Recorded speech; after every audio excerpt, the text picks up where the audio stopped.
Bonjour tout le monde et bienvenue à cette activité Connais-toi toi-même. Donc une activité qu'on fait ensemble tous les dimanches 11h heure du Québec d'où je suis. Donc on fait ça ensemble en fait. C'est un moment privilégié qu'on s'accorde pour pouvoir justement juste se donner du temps de qualité pour explorer un petit peu comment ça va, comment on se sent en ce moment, selon différentes thématiques spontanées qui vont nous être proposées. Hein. C'est très, très spontané. Moi, je prépare, il n'y a rien à préparer à l'avance. On utilise en fait des outils pour nous proposer des thématiques qu'on va explorer ensemble pour voir en fait, selon ces thématiques-là, est-ce que il y a des choses que je pourrais ajuster, améliorer, changer pour avoir une vie qui nous ressemble un peu plus à ce qu'on aimerait vivre aussi, là. Donc, en fait, c'est ce qu'on fait toutes les semaines depuis maintenant presque 4 ans, en fait. Donc, ça fait vraiment longtemps. Euh, Vous avez ces vidéos-là dans l'onglet vidéo de la page Vivre à coup de cœur, donc c'est vraiment partout. Et vous pouvez les réécouter à n'importe quel moment parce que, en tout cas, de ce que j'entends des commentaires des autres personnes et de ce que je constate, en fait, c'est que c'est quelque chose qui peut vraiment aider dans nos réflexions, dans notre cheminement personnel. Donc ici, pour les personnes qui se joignent à nous, les nouvelles personnes, vous êtes sur la page Vivre à coup de cœur. Donc moi, je suis intervenante sociale depuis 25 ans maintenant. J'accompagne les personnes au niveau du bien-être et de la santé mentale. Ici, sur la communauté, on a plein d'outils, d'exercices, de pratiques, de réflexion, d'information, d'échanges, de partage. Donc, tout ce qui est en lien avec le bien-être et la santé mentale. Donc, si ça vous intéresse, c'est ici que ça se passe. Je vois Elena qui est là. Bonjour Elena, bonjour Nathalie, merveilleux. Donc, en fait, il faut savoir aussi que tous les dimanches, c'est vraiment, je vais appeler ça une activité quasiment sacrée, hein, parce que moi, peu importe je suis où, peu importe qu'est-ce qui se passe, peu importe qui est autour, je suis avec vous tous les dimanches 11h heure du Québec parce que c'est important, parce que je sais les bienfaits que ça apporte cette activité-là.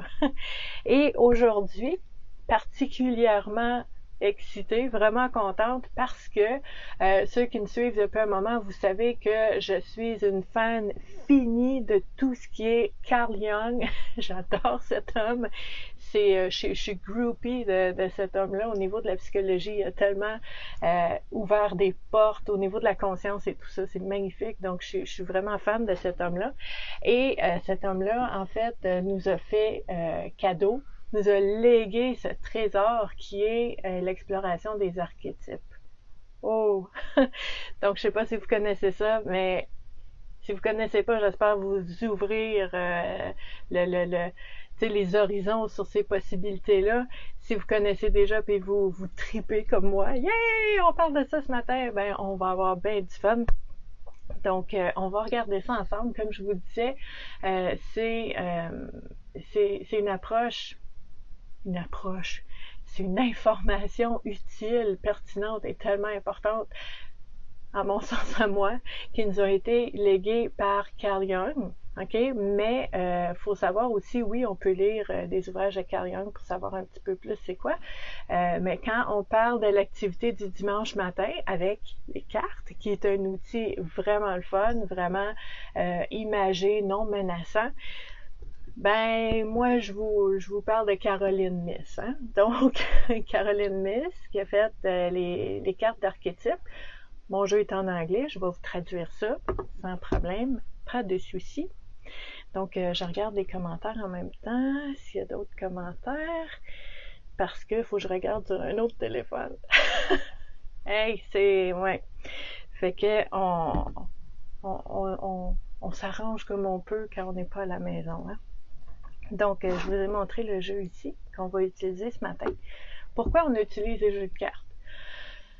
Parce que, en fait, c'est tout ce qui est l'élément de spontanéité.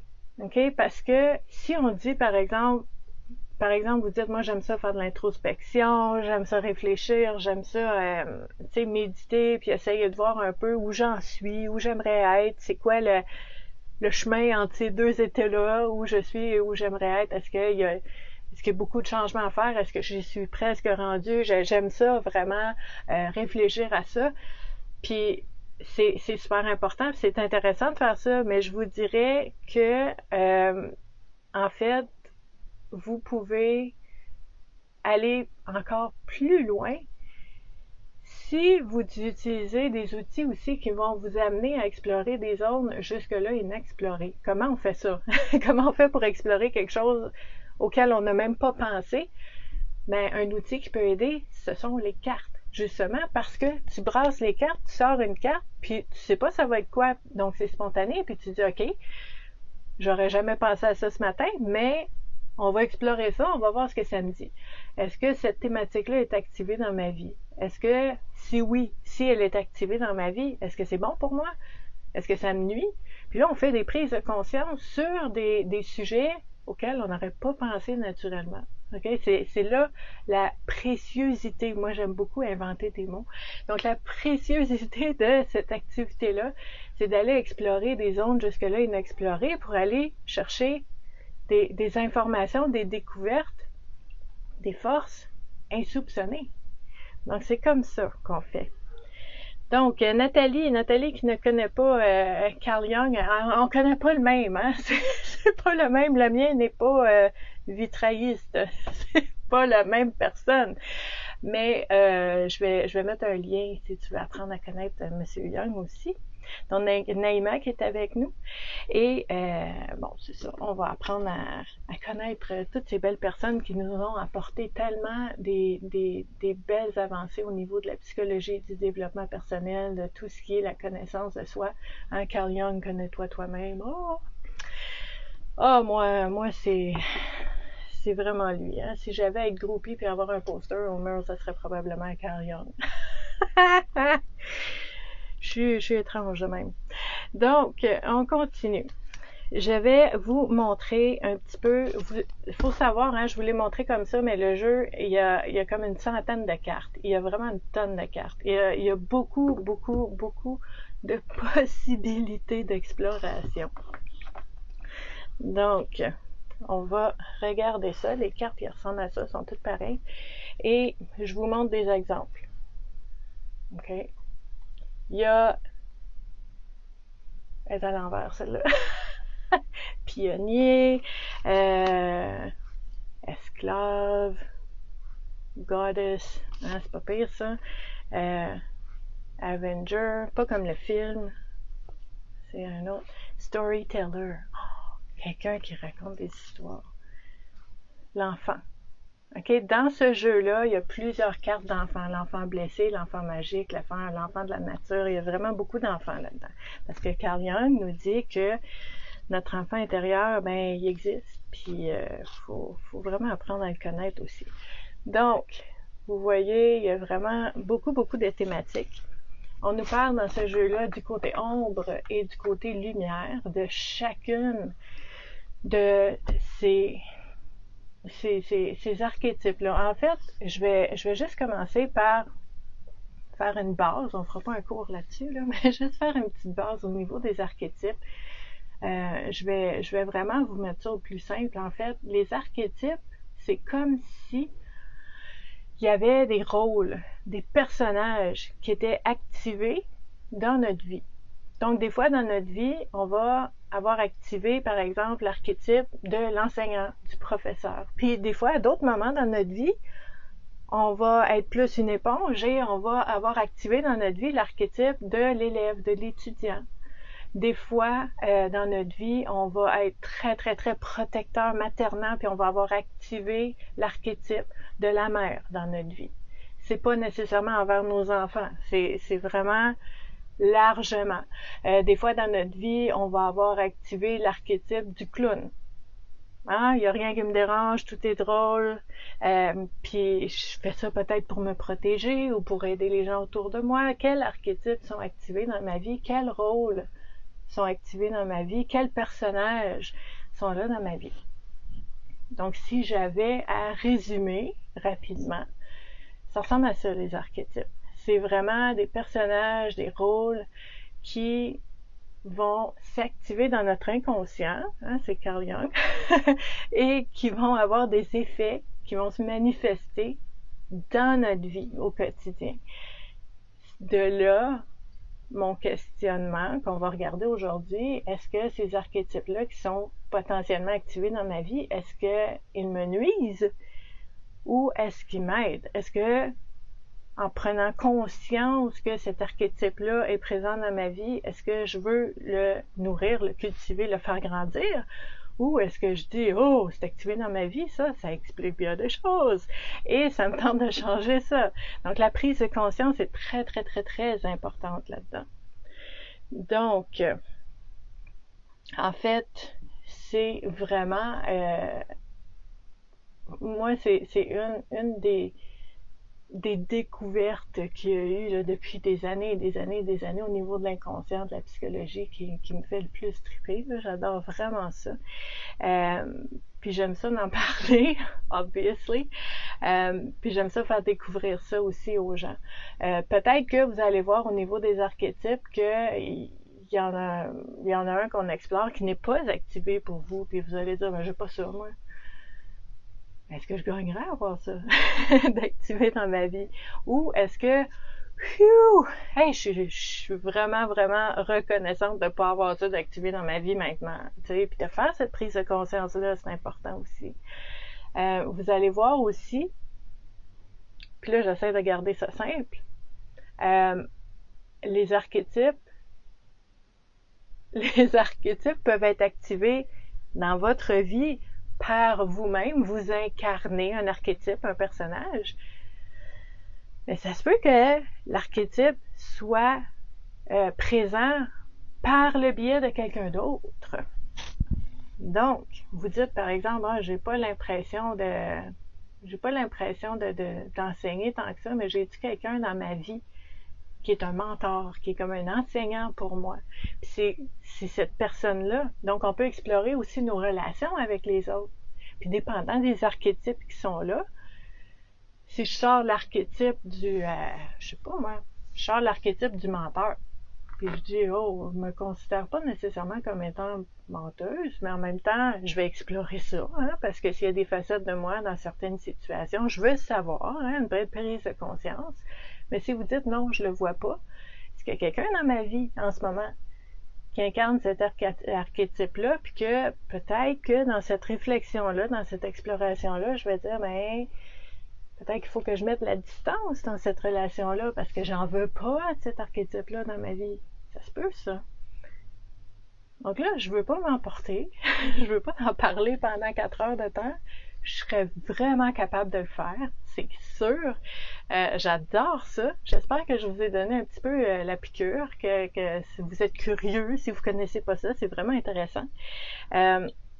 Mais on va explorer tout ça avec le jeu de Caroline Myss. Donc, une tonne de cartes. On va brasser les cartes en ayant l'intention que les thématiques qui vont sortir, les archétypes qui vont ressortir, nous mènent à des réflexions, des découvertes, des explorations et des prises de conscience qui nous soient vraiment utiles, intéressantes, le fun et pertinentes pour notre vie au quotidien. Donc, ça peut être des archétypes qui nous concernent nous-mêmes, ça peut être des archétypes qui sont activés dans notre vie, peut-être par quelqu'un d'autre, une relation. On va voir ce que ça donne. Donc, il y a vraiment beaucoup de cartes. C'est pas nécessairement facile à brasser, mais on va y arriver. Parce qu'on a l'habitude. Hein? Brasseuse de cartes professionnelles. On continue. Donc, OK. J'en ai quelques-unes qui sont sorties du jeu ici. Il va en manquer. On va en sortir une dernière. On va en sortir 3. Puis, vous savez que, tu sais, quand on explore les archétypes, ça demande quand même beaucoup d'humilité. Parce qu'on parle d'explorer, est-ce que moi, je suis comme ça? Pas toujours facile. Ça demande d'explorer des zones qui peuvent être inconfortables des fois. Puis ça demande d'explorer aussi, est-ce que j'ai quelqu'un comme ça dans ma vie? Puis même si je veux pas le voir, si je veux pas le savoir, des fois la prise de conscience vient et je peux pas le désavoir. Hein? Donc, ça fait partie de ce qui est précieux là-dedans, mais ça fait partie aussi des défis. De ce qui n'est pas nécessairement facile. Donc, je suis en train de brasser les cartes. Il y en a 2 qui sont tombées au début. J'ai continué de brasser pour avoir une 3e, mais il y en a 2 qui sont sortis après aussi. Donc, on va regarder 4 archétypes ensemble. Elena qui dit ce sont des rôles sociaux. C'est, oui, les archétypes, tu sais, on peut pas incarner un archétype toute seule sur une île déserte. Hein? Si tu as l'archétype du mentor, si tu as l'archétype de la mère, si tu as l'archétype de l'enfant magique, ben tu feras pas, tu peux pas vivre cet archétype-là, faire l'expérience de cet archétype-là dans une bulle. Ça fait partie des expériences qui sont vraiment ensemble, ok? Parce que on n'a pas tous les mêmes archétypes d'activer, puis là, ben, ça peut créer des frictions, ça peut créer comme un aimant, on s'attire ou on se repousse selon ce qui est activé dans le moment. C'est fascinant, j'adore ça. Mais oui, Elena, les rôles sociaux, on est dans le social, on est, en fait, je dirais des rôles relationnels. C'est pas obligé d'être social dans le sens de société. Oui, c'est en société aussi, t'as le macro, mais il y a le micro aussi dans les relations one-on-one, là, vraiment entre 2 personnes, il peut y avoir des archétypes d'activés. Et quand on explore ça, je vous disais, ça demande beaucoup d'humilité et de regarder les choses en face, de vraiment prendre nos prises de conscience, même si elles sont difficiles, comme quelque chose de précieux qui peut nous aider, et de comprendre des dynamiques qui se passent dans notre vie, de comprendre pourquoi je suis comme ça en ce moment, pourquoi je n'étais pas comme ça avant, puis aujourd'hui je suis comme ça. Les archétypes sont pas nécessairement activés de 0 à 100 ans. Des fois, ça change. Des fois, on change. Des fois, il y a un archétype qui est activé, qui va se désactiver, et puis là, je suis plus comme ça. Puis ça va revenir plus tard, peut-être. On ne sait pas. Mais la prise de conscience de savoir qu'est-ce qui est activé en ce moment, dans ma vie, en moi-même et autour de moi, très, très précieux. Donc, le premier qui est sorti. Donc, je vais vous le lire parce que je ne sais pas si vous allez le voir à l'endroit ou à l'envers à l'écran parce que je suis avec mon téléphone puis je sais pas qu'est-ce qui est arrivé, les settings ont bougé, je pense une mise à jour, là, j'ai pas réussi à le remettre comme avant, mais je ne sais pas si vous allez le voir à l'envers ou à l'endroit, donc je vais vous les lire aussi. La première qui est sortie, c'est le bully. Regardez l'image. Bully, là, c'est la personne qui fait de l'intimidation. C'est le bourreau. C'est la personne qui fait intimidation, harcèlement, qui va rabaisser, qui va écraser, qui va vraiment prendre le dessus sur les autres. Le bully. Le bourreau. Est-ce qu'il est activé dans votre vie en ce moment? C'est sûr que c'est confrontant. C'est confrontant comme thématique. Moi, je brasse les cartes et sors ça. Je me cache pas dans un trou, je suis pas une autruche, je regarde ce que ça me dit. Parce que c'est ça qui est précieux, d'aller explorer. Puis si ça vous tente pas en ce moment parce que vous vous sentez vulnérable, fragile, c'est correct. Ce que je vous dis, c'est que on gagne à explorer ces choses-là par nous-mêmes ou accompagné par quelqu'un, éventuellement, quand vous vous sentirez prêt. Mais si vous regardez en ce moment, au niveau de la notion de bourreau ou d'intimidation ou de vouloir prendre le dessus sur quelqu'un d'autre. Est-ce que c'est activé en vous en ce moment? L'humilité. On l'a dit, tantôt. Donc, est-ce que vous voyez dans votre vie en ce moment qu'il y a peut-être quelqu'un qui vous rend inconfortable ou qui vous rend irritable puis que vous avez tendance à mordre ou à grogner ou à graffiner, puis de rabaisser ou d'intimider ou d'essayer de ridiculiser cette personne-là. On veut pas être cette personne-là. Hein? Idéalement, on dirait non, pas moi, jamais. Okay? Parce que c'est pas gentil, c'est pas bon, on devrait pas faire ça. Non, moi je suis pas comme ça. Mais est-ce que ça arrive des fois que vous soyez comme ça? Est-ce que ça arrive en ce moment? Avec une certaine personne. Une personne qui peut-être en ce moment pourrait être votre souffre-douleur. Vous vous défoulez sur cette personne-là. Ça ne veut pas dire qu'on est méchant, ça ne veut pas dire qu'on n'est pas correct, ça veut dire qu'on souffre, et des fois, quand on souffre, ben, on graffine les autres. Est-ce que vous êtes le bully de quelqu'un en ce moment? Puis là, si vous faites la prise de conscience puis vous dites oui, la deuxième étape, ce n'est pas de se taper sur la tête, puis de se traiter de non, puis de se dire qu'on n'est pas correct, puis que ça va pas. Non, la deuxième étape, c'est de dire, je me rends compte que j'ai été un bourreau pour cette personne-là.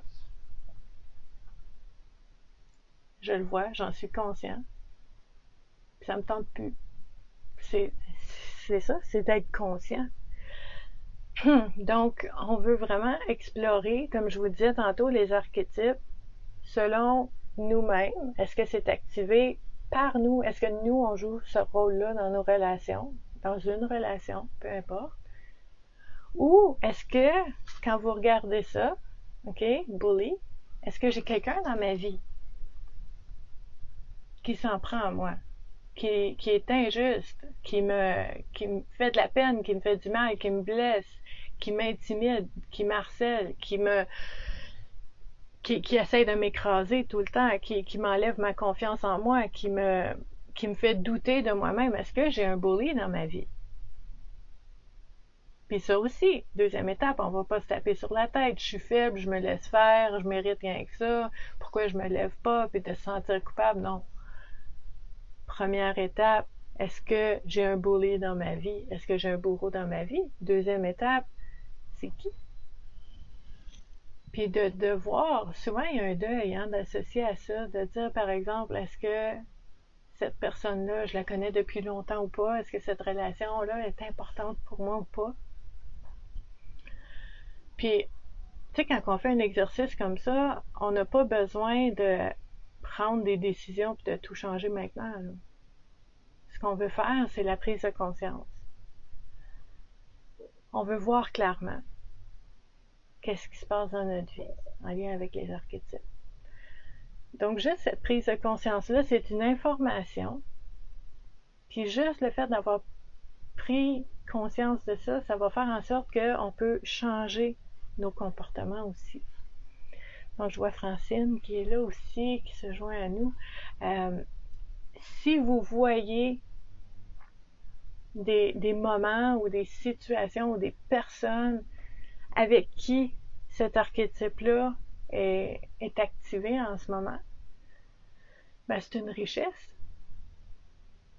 C'est de dire, OK, là, peut-être ça explique bien des choses. Pourquoi je me sens comme ça? Pourquoi je réagis comme ça? Avec cette personne-là, dans cette relation-là. Pourquoi cette personne-là me met hors de moi, puis vient me chercher? C'est peut-être moi le bully. Ou c'est peut-être moi qui est le souffre-douleur d'une autre personne. C'est précieux de le voir et de le savoir. Donc ça, c'est notre première réflexion.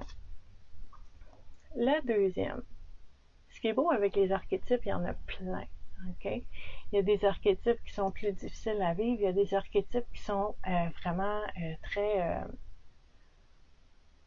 motivants, stimulants à vivre aussi. Donc le deuxième qui est sorti, c'est l'archétype de l'artiste. Puis là, on nous montre quelqu'un qui peint. Mais de l'art, en fait, on parle de créativité. Est-ce que dans votre vie, en ce moment, l'archétype de l'artiste est activé? Est-ce que ça vous tente de créer? Est-ce que ça vous démange, là, vous avez cet élan-là de Ah, j'ai plein d'idées, je déborde d'idées. Ah, je sais pas quoi faire avec toutes mes idées. J'ai besoin de créer. J'ai besoin de chanter, j'ai besoin de danser, j'ai besoin de peindre, j'ai besoin de faire des vitrailles, j'ai besoin d'écrire une chanson, d'écrire un poème, d'écrire de la musique, de jouer de la guitare. J'ai besoin j'ai besoin de créer. Est-ce que, par exemple, vous avez cet élan de dire, ça me tente de mettre de côté tous mes livres de recettes puis d'essayer de créer une recette. Essayer de créer un repas de toutes pièces puis de voir si ça va être bon sans me mettre de pression, mais j'ai besoin d'inventer, j'ai besoin d'innover, j'ai besoin de créer quelque chose. Et l'art, ce que c'est aussi, c'est la création, mais c'est aussi la création pour le plaisir et en service aux autres. Est-ce que je peux faire quelque chose de beau? Est-ce que ça me tente de faire quelque chose de beau? Donc, est-ce que l'artiste est activé dans votre vie en ce moment?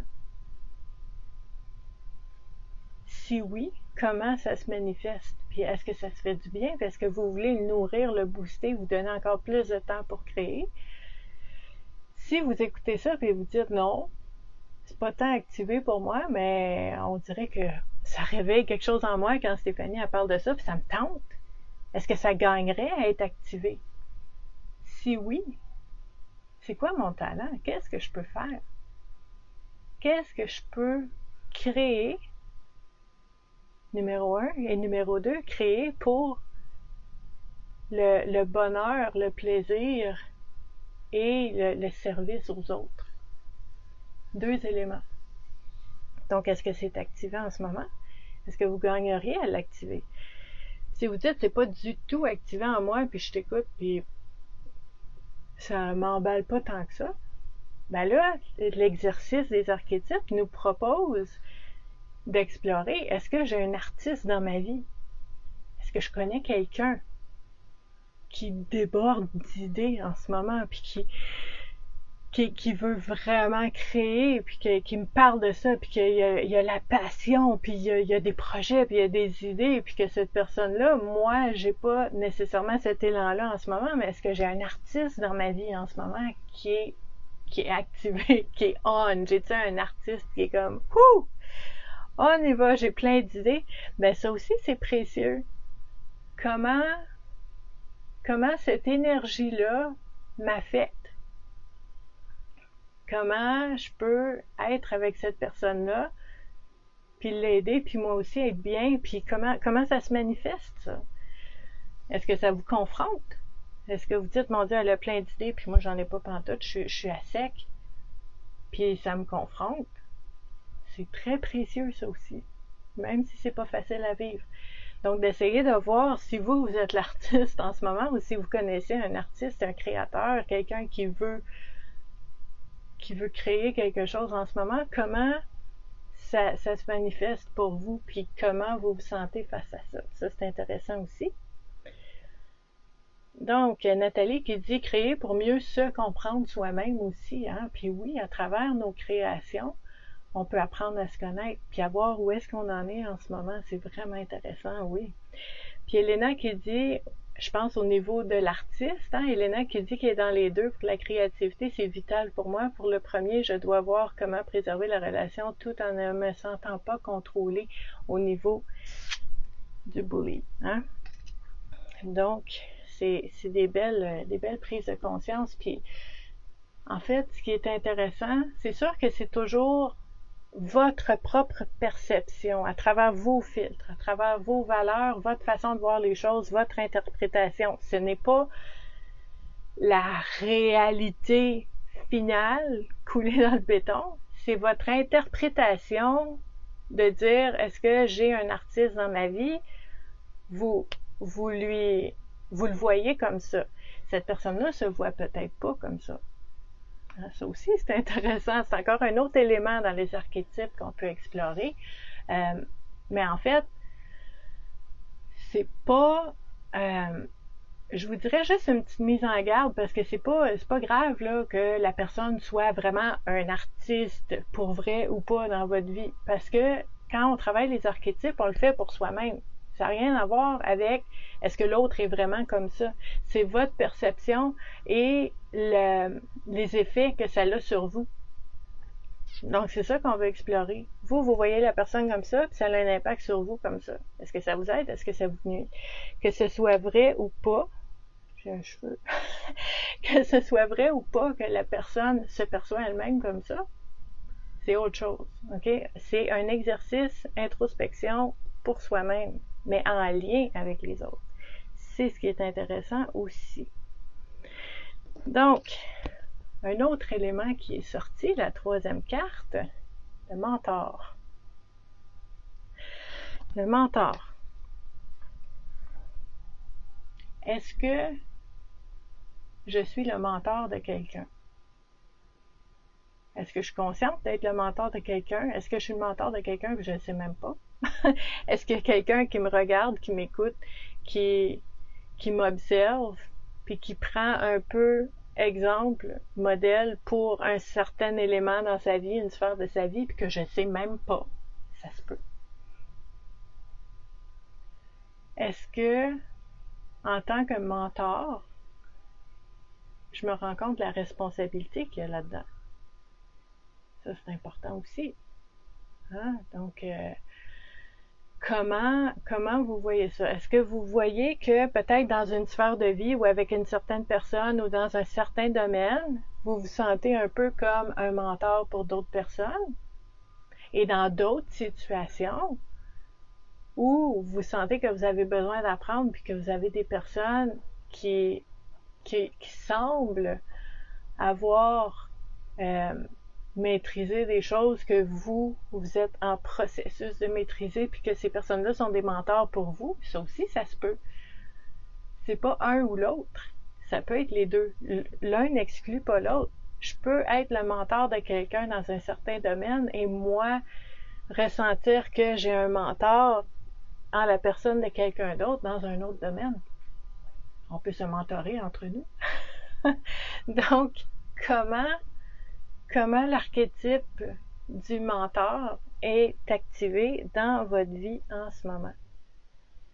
Est-ce que, puis là, on explore des deux côtés, est-ce que vous-même, vous êtes une personne sur qui les autres peuvent compter et est-ce que vous, surtout le mentorat, en tout cas pour moi, dans mon interprétation à moi, le plus important au niveau du mentorat, c'est de ne pas garder les informations ou les outils ou les connaissances qui sont les plus précieuses et importantes et aidantes. En tant que mentor, tu ne veux pas les garder pour toi. Tu ne gardes pas jalousement tes trucs et tes outils. En tant que mentor, tu donnes. Tu donnes, tu donnes, tu donnes. OK?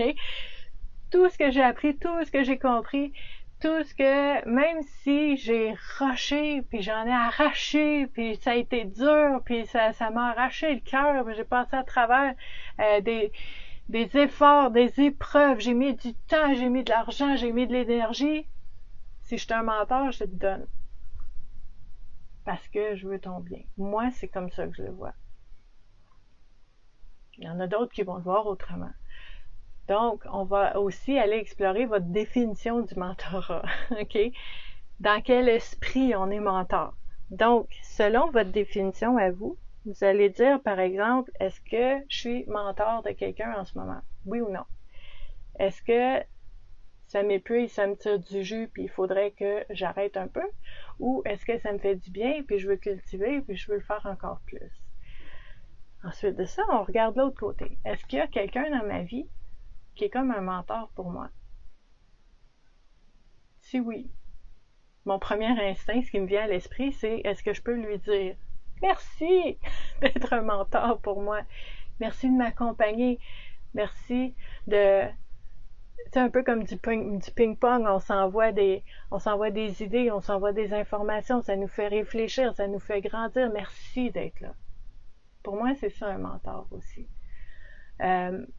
Puis un mentor, c'est pas dans ma vision à moi, c'est très personnel. Vous allez voir votre propre interprétation, mais pour moi, un mentor, c'est pas plus haut que quelqu'un. C'est juste qu'on n'a pas pris les mêmes chemins, mais c'est d'égal à égal, puis on se partage ce qu'on a de plus précieux.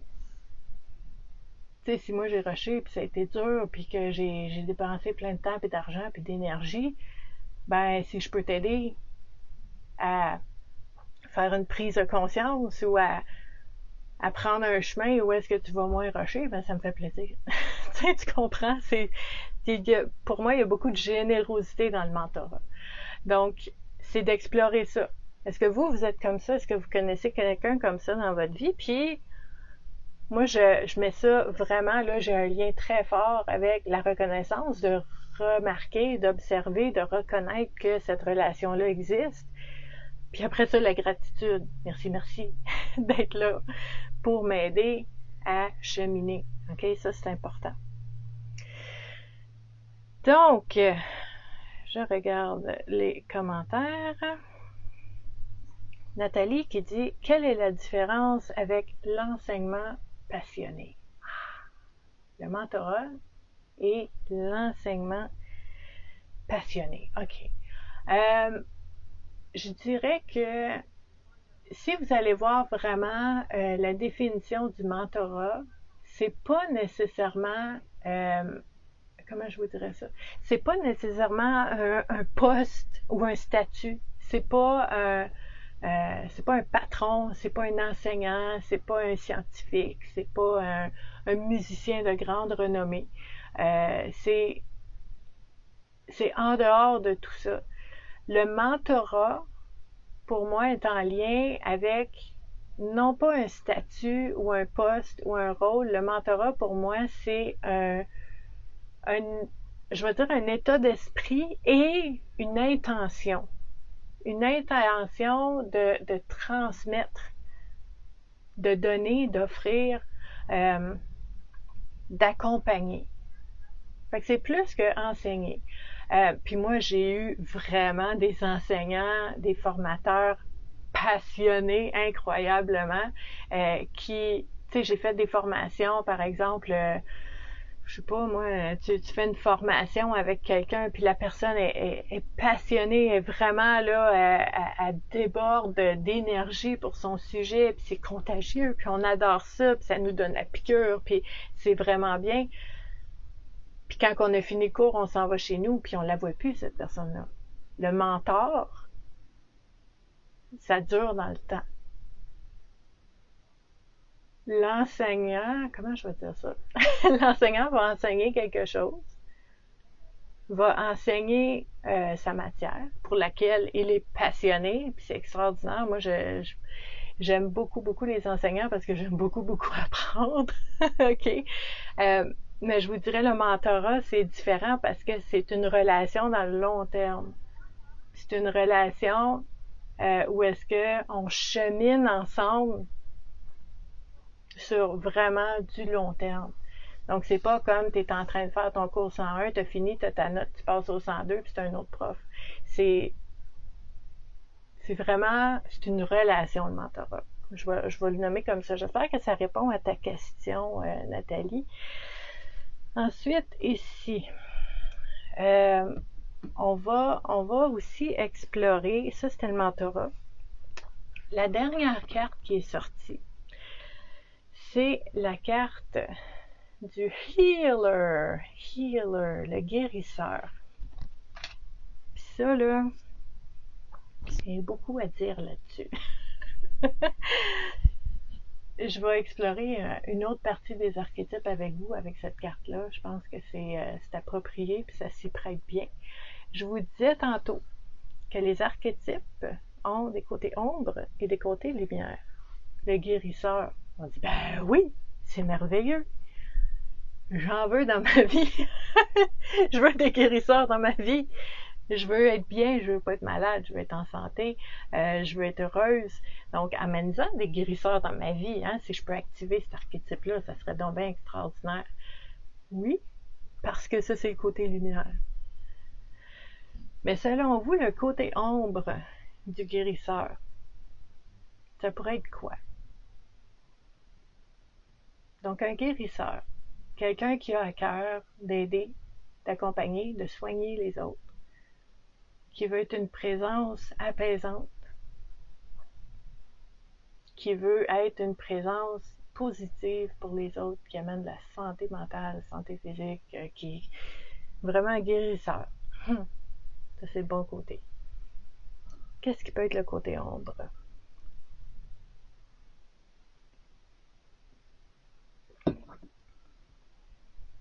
Parce que souvent, quand on regarde des archétypes, on a une première impression. Ça, c'est bon, ça, c'est pas bon. Non, on regarde le bully, on dit, c'est pas bon. Peut-être des bons côtés. On va voir ça tantôt.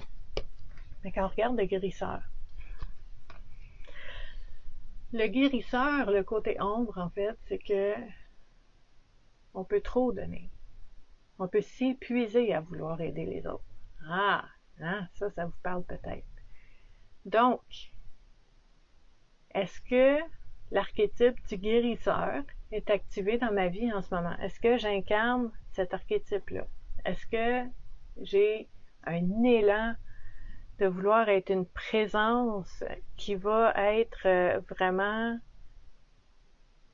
très, très, très apaisante, aidante pour les autres, pour quelqu'un aussi. C'est pas nécessairement pour tout le monde, ça peut être dans une relation. Je suis le guérisseur de cette relation-là. J'aime cette personne-là, je veux qu'elle guérisse, je vais tout donner. C'est beau, c'est bon, mais il y a une limite. Et quand on dépasse cette limite-là, c'est là qu'on tombe dans le côté ombre. On peut s'épuiser, on peut se faire du mal, on peut se miner notre propre santé à essayer d'aider quelqu'un d'autre. Ça, est-ce que c'est activé dans ma vie en ce moment? Est-ce que moi, j'incarne ça dans une relation avec quelqu'un en ce moment?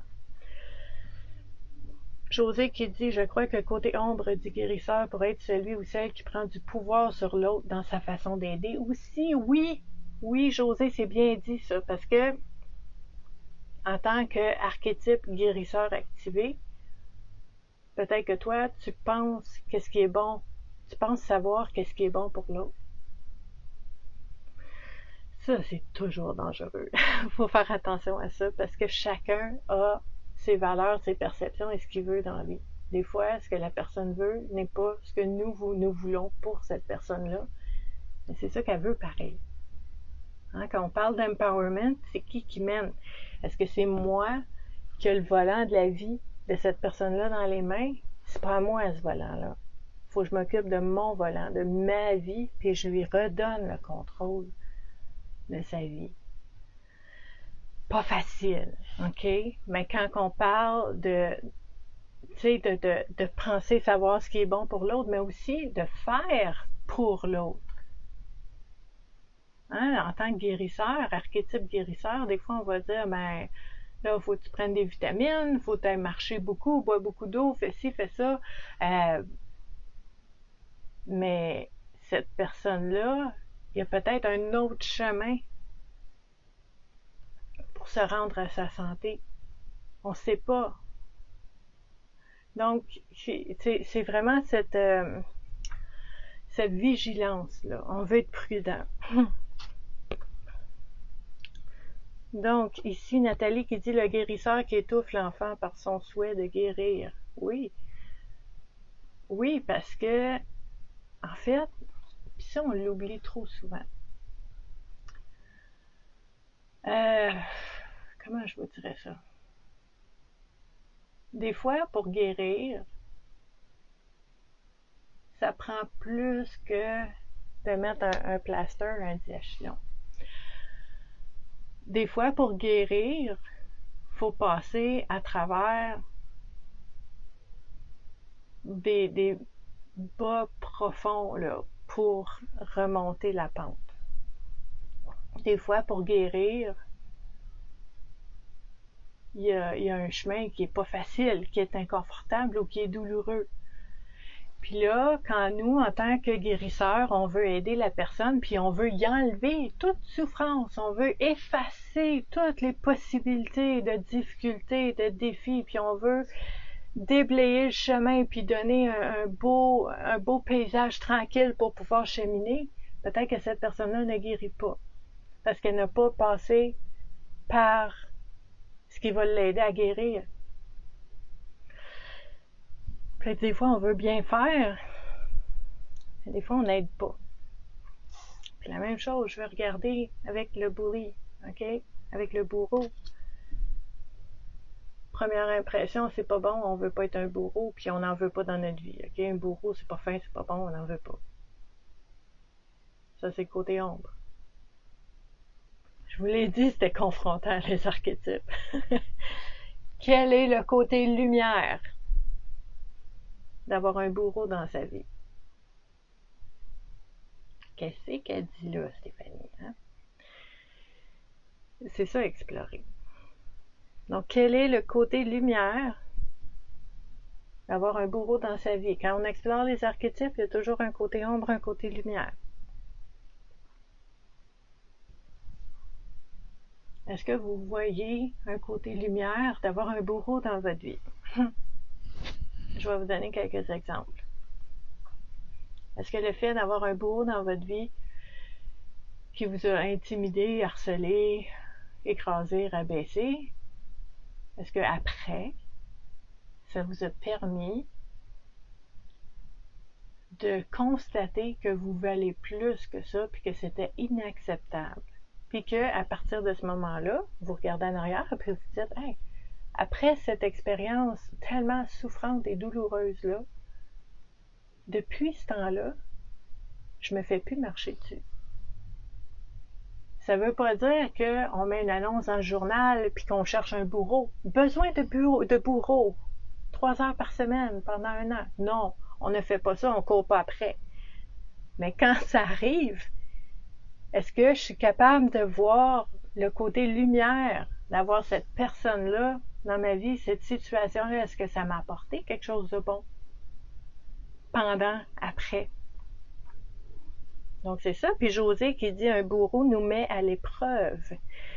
Donc, l'épreuve nous apprend des choses sur nous-mêmes. C'est ça. C'est comme ça qu'on fait, José. Je sais que c'est pas facile à faire. Tu as l'impression de faire des acrobaties mentales pour essayer de voir quelque chose de bon dans une situation vraiment difficile. Mais c'est ça, côté ombre, côté lumière. Quand on parle des archétypes, là, qu'est-ce que ça m'a apporté de bon et qu'est-ce que ça apporte de difficile? C'est dans tous les archétypes. Tu sais, si on regarde le mentor, OK? Côté ombre et côté lumière. Le côté lumière, on l'a vu un peu tantôt, hein? C'est vraiment de donner, d'accompagner, d'être généreux. Mais c'est quoi le côté ombre d'être un mentor? Est-ce que je passe tout mon temps, je donne toute mon énergie aux autres puis qu'il n'en reste plus pour moi, puis que je suis épuisée, puis que peut-être je reste dans un petit carcan, ou est-ce que moi, j'innove pas, je grandis pas, je reste dans le statu quo parce que j'ai pas le temps de réfléchir à mes propres affaires, parce que je suis tout le temps en train d'accompagner d'autres personnes? Ça se peut, ça. Ce serait le côté ombre du mentorat. Ça veut dire quoi? Ça veut dire slack un peu. Ça veut dire cherche l'équilibre. Ce que tu donnes aux autres, donne-le à toi-même aussi. En temps, en énergie, en tout ça. Donc, c'est un peu cette exploration-là. Puis, je sais que pour plusieurs personnes, souvent, après, je reçois des commentaires sous la vidéo ou en privé qui disent « Ok, j'ai exploré ces archétypes-là, mais si je voudrais approfondir et explorer d'autres archétypes, ben, vous pourriez lire à ce sujet-là. Vous pourriez vous pratiquer, vous exercer, à voir les deux côtés, à voir comment c'est activé en vous-même et comment c'est activé autour de vous. De faire des choix, de prendre des décisions. J'en veux-tu encore de ça? Ben, je vais le booster, je vais le cultiver, je vais le nourrir dans ma vie. Puis si je dis oui, c'est activé, puis j'en veux plus de ça, je suis tannée, c'est merveilleux. Parce que vous ne saviez pas avant, vous ne pourriez pas rien faire, mais là, il y a une prise de conscience. Wow! C'est vraiment la première étape de le voir. Donc, c'est vraiment précieux pour ça. J'ai hâte de vous lire pour voir qu'est-ce que vous pensez des archétypes. Peut-être qu'éventuellement, je ferai une vidéo, peut-être pas avec un tirage, là, mais pour parler un petit peu plus des archétypes et comment ça fonctionne. Si ça vous intéresse, on pourrait faire ça aussi sur la communauté. Vous pouvez me laisser un commentaire n'importe où sur la page, qu'est-ce que vous aimeriez faire, avoir, si vous avez des questions au niveau du bien-être et de la santé mentale tout le temps. On reste dans notre passion, mais c'est vraiment un plaisir d'être avec vous à chaque semaine pour faire cette activité-là avec vous qui est vraiment très, très précieuse pour moi. Donc, merci d'avoir été là. J'ai hâte de vous lire. Je vous souhaite une très belle semaine. On va continuer à jaser toute la semaine sur différents sujets. Et on se voit dimanche prochain pour une autre activité Connais-toi toi-même. N'hésitez pas à partager la vidéo. Peut-être quelqu'un gagnerait